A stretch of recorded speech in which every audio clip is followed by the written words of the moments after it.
E a gente vai destacar esse assunto hoje aqui no TN2, que tem preocupado muita gente. Você sabia que aqui no Espírito Santo, mais de 8 mil pessoas foram afastadas do trabalho devido à saúde mental? Pessoas que adoecem por pressão no trabalho, por não conseguirem desenvolver as atividades do dia a dia e precisam sair dessa rotina para se tratarem. Vamos ver agora a reportagem. Todo dia, a Alessandra segue um ritual essencial: a medicação para controlar os sintomas da depressão. Há mais de 20 anos, ela enfrenta a doença em ciclos que vão e voltam, interferindo diretamente na vida pessoal e profissional. Quando meu pai faleceu em 2001, né, eu não esperava, né, porque ele faleceu novo, com 59 anos, né, foi um choque para mim. Aí, a partir disso, eu fiquei com depressão, né. A gente sente aquela vontade de só ficar na cama, dormindo, muda a rotina toda, não tem animação para nada, né? O impacto foi tão grande que ela precisou reinventar sua carreira. Depois de enfrentar dificuldades e até uma demissão em apenas um mês, hoje encontrou no home office uma maneira mais saudável de trabalhar. Eu sempre fui muito discriminada no local de trabalho, né? Quem tende a ter depressão não costuma nem falar, né? As pessoas que têm depressão, elas não costumam falar para as pessoas que têm, não, por causa da discriminação, né? A realidade da Alessandra reflete um problema maior. Aumentaram nos últimos anos os afastamentos do local de trabalho por conta de transtornos mentais. Só no ano passado, o Espírito Santo registrou mais de 4.700 casos apenas por depressão e ansiedade. De fato, houve de 2023 para 2024 um aumento significativo do número de afastamentos. A gente tem quase 500 mil de afastamentos por motivo de saúde mental, e um aumento de 68% em relação a 2023 para 2024. Certamente, por trás desse número, nós temos ainda uma cicatriz da pandemia, né? A pandemia dizimou uma quantidade enorme de pessoas, também produziu uma insegurança financeira, sofrimento psíquico, e certamente esse é um dos elementos muito importantes, né, na avaliação desse atual cenário. Os dados mostram que as mulheres são as mais impactadas e que algumas profissões estão mais vulneráveis. Áreas como educação, saúde e atendimento ao público registram mais casos de adoecimento mental.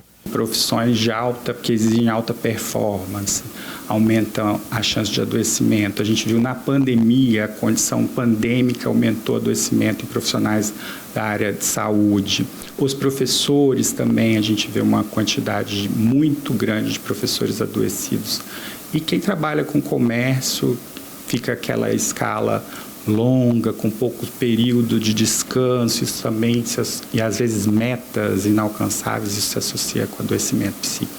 Especialistas alertam que o ambiente de trabalho pode ser um fator determinante para a saúde mental.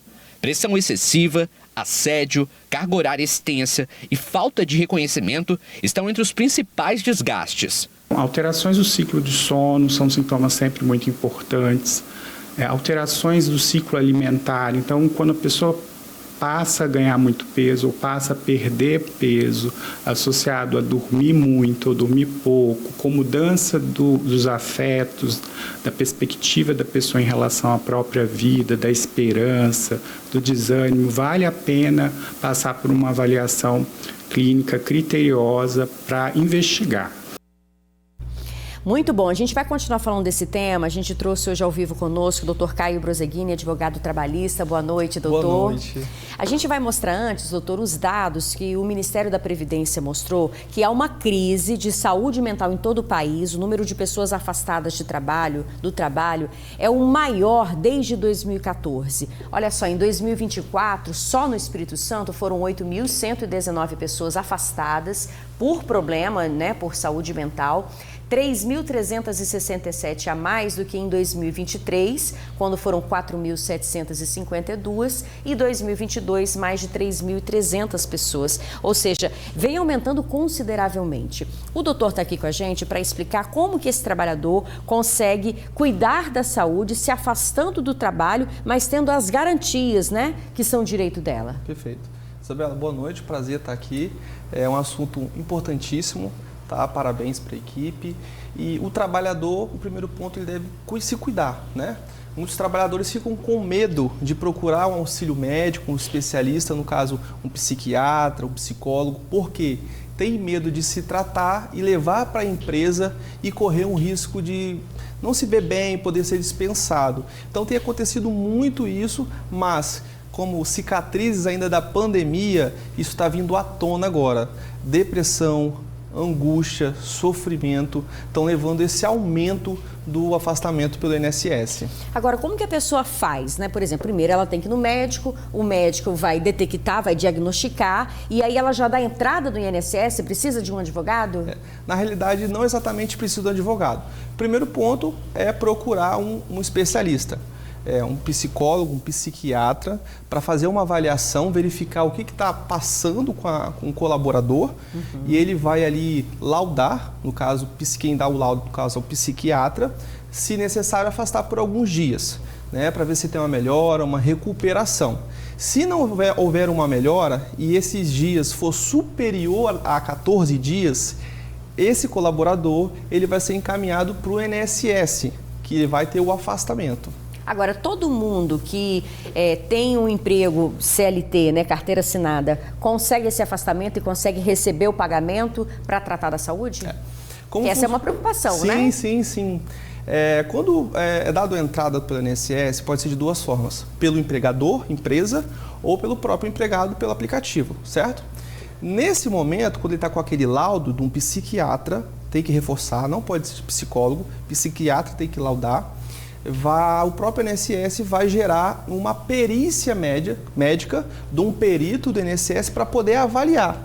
Avaliando esse colaborador, ele vai ali conceder o benefício, afastar por 30, 60, 90 dias para poder verificar a situação dele. Enquanto isso, o contrato de trabalho ele está suspenso. Entendi. Ele não pode ser dispensado. Porque o medo da pessoa é esse, né? Como o senhor falou, a pessoa não quer se afastar por preocupação, mas não está bem, tem que tratar, tem que ter um médico, né? Um profissional, mas ele fica preocupado com o salário, né? Agora, se ele se afasta, se ele tem essa garantia, está se tratando, ele consegue voltar à empresa? Ótima palavra, garantia. Ele ficou afastado e se nesse laudo tiver algo relacionado às atividades, por exemplo, um laudo dizendo que o colaborador precisa ser afastado pelo INSS, tendo em vista que ele está sofrendo depressão pelo acúmulo ou pela carga de trabalho, abre aspas, aí gera uma instabilidade para o empregado. Né? Ao retornar, a empresa deve tomar cuidado, deve analisar cada caso e não efetuar a dispensa. Porque o que acontece nos dias de hoje?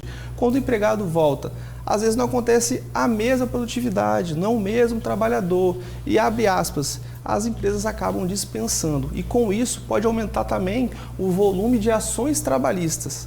Nessa ação trabalhista, a reintegração, uma vez que ele está em tratamento médico, ficou afastado, ele deve retornar às atividades. Por quê? Vamos dizer que ele não tem as mesmas condições para voltar no mercado de trabalho como que ele estava antes. Então, gera uma certa instabilidade para o trabalhador. Interessante. Doutor, realmente é um assunto muito amplo que a gente pode discutir aqui por bastante tempo. Muito tempo. Acho que a gente traz um alerta, algumas orientações, né, para os nossos telespectadores e qualquer coisa a gente volta no assunto. Muito obrigada, viu, doutor? Eu que agradeço aqui pela oportunidade de poder contribuir, tá bom? Obrigada, doutor. Boa noite. Boa noite.